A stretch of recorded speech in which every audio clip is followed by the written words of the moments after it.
Good evening, Sam. Mr. Drebin, Jane, always nice to see nice people. Sam, play our song. Just one more time. Of course. Ding dong, the witch is dead. Witch, oh witch, the wicked witch. Ding dong, the witch is Sam, dead. Sam, that's enough. Play the other one, please. Breaking news live during my Rumble live stream. If you're seeing this over on my YouTube as a standalone or Rumble BitChute Odyssey, I do a daily live stream at 1 Eastern. I'll be live probably while you've seen this video or after I've seen this video. So I'll make sure to put the link in the description. Come on over and hang out for the daily live show. If you've been following this kind of woke college mask off moment stuff that we've been seeing in regards to the battle of the desert between two countries in which I do not live and I have no ties to, you saw a lot of these presidents, whether it was the president of, I feel like MIT was one of them, Harvard was one of them. All these Ivy League school presidents went to the Capitol and said that their students chanting various certain things against Jewish individuals was cool, based, and red-pilled, in fact, refusing to denounce their students holding rallies and screaming in Jewish students' faces and this and the other thing. Let me just be very, very, very, very clear, okay? I do believe that, at least in America, these woke weirdos, whoever they are, can chant whatever they want on these college campuses. They can chant from the river to the sea. They can chant whatever they want, okay? I don't care. Now, if you're seeking out Jewish students and this, that, and he's showing up, it gets a little dicier.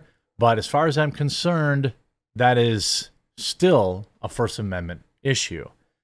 The reason I'm interested in this is that we all know that if there were Christian or Catholic or Republican students gathering and calling, showing up at the school's some abortion clinic and, chanting and doing all this kind of stuff, these schools would kick them out post haste. We've seen this every time there's a conservative commentator that shows up on campus. The school does nothing to protect them. They invite or allow other groups to show up on campus, like the super soldiers of Antifa, to break windows. I mean, they literally tried to hold Riley Gaines hostage at one of these universities.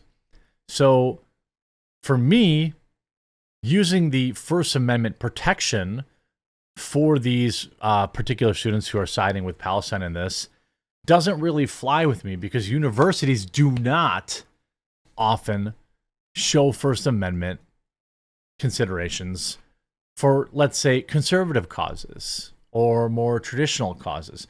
By the way, would the students be okay with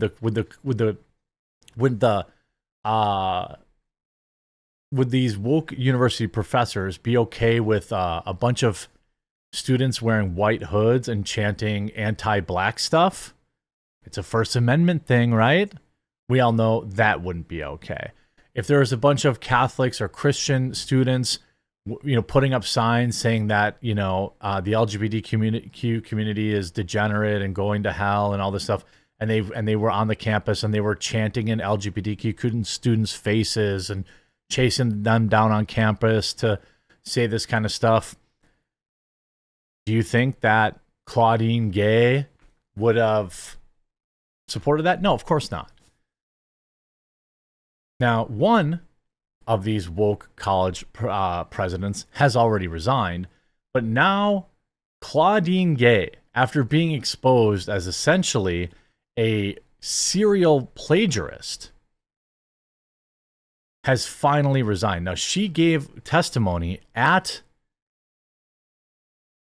Capitol Hill saying, oh yeah, it's cool, it's based and cool that my students were yelling this. Now, by the way, the shortest tenure ever, Claudine Gay has now stepped down, not because of, she has any remorse for displaying an obvious double standard, but because she had been exposed as a plagiarist on probably 100 different articles that she had written. This is via the Crimson, the Harvard Crimson, their school report. They broke the news. Harvard President Claudine Gay will resign Tuesday afternoon, bringing to end the shortest presidency in the university's history, according to a person with knowledge of the decision. University Provost Alan M. Garber, 76, will serve as the Harvard interim president during the search for the Claudine's permanent successor. The Harvard Corporation, the university's highest governing body, announced in an email Tuesday. Harvard spokesperson Jonathan L. Swain declined to comment on Gay's decision to step down. The resignation just 6 months ago, just 6 months and 2 days into the presidency, so she was only the president for 6 months and she blew it, comes amid growing allegations of plagiarism and lasting doubts over her ability to respond to anti-Semitism on campus after her disastrous congressional testimony December 5th.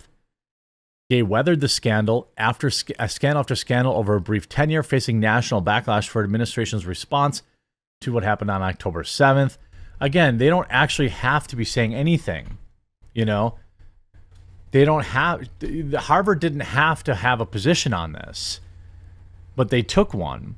And they took one, like, and really, you know, you look at the comments, if every diversity hire was considered or investigated objectively, would any of them have ever met baseline standards? Hire based on merit or don't hire.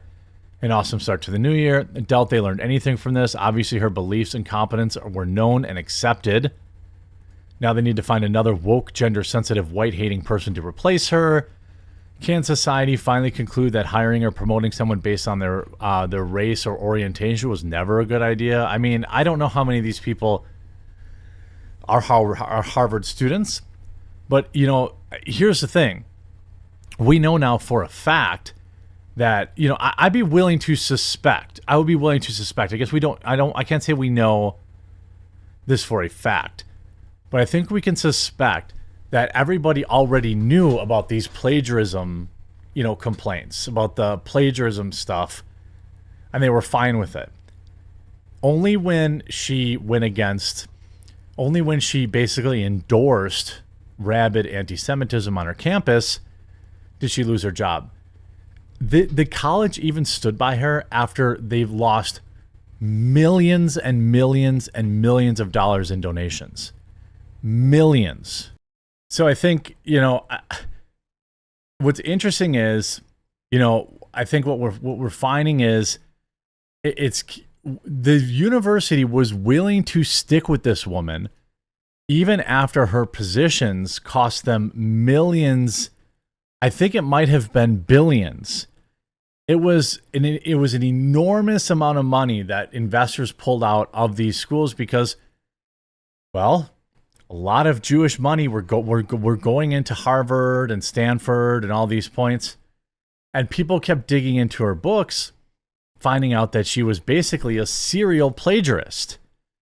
On top of that, you know, she existed it, or she poo-pooed it as not, what's the word, properly accrediting it. As of 16 hours ago, a new whistleblower complaint alleging 50 instances of plagiarism by Harvard President Gay. The whistleblower raises serious issues about how the initial investigation into her work was conducted. The whistleblower levels credible accusations against the Harvard governing board in its apparent attempt to squash the initial inquiry into her work and its summary dismissal of the allegations, relying on a still undisclosed 3-person panel of, quote, experts who assessed her work outside the normal process of such investigations. The cover-up is often worse than the crime. This is Bill Ackman, by the way. He has, I don't know what he does for a living. He's a CEO of Pershing Square, whatever that is. And he's super rich. He had withdrawn his many millions of dollars of donations into universities.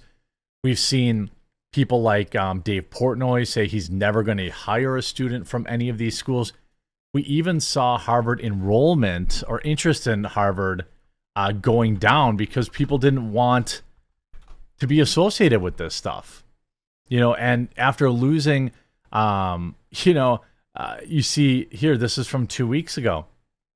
Harvard college early applications dropped 17% from the previous year. Decline follows incidents on campus of anti-Semitism and harassment.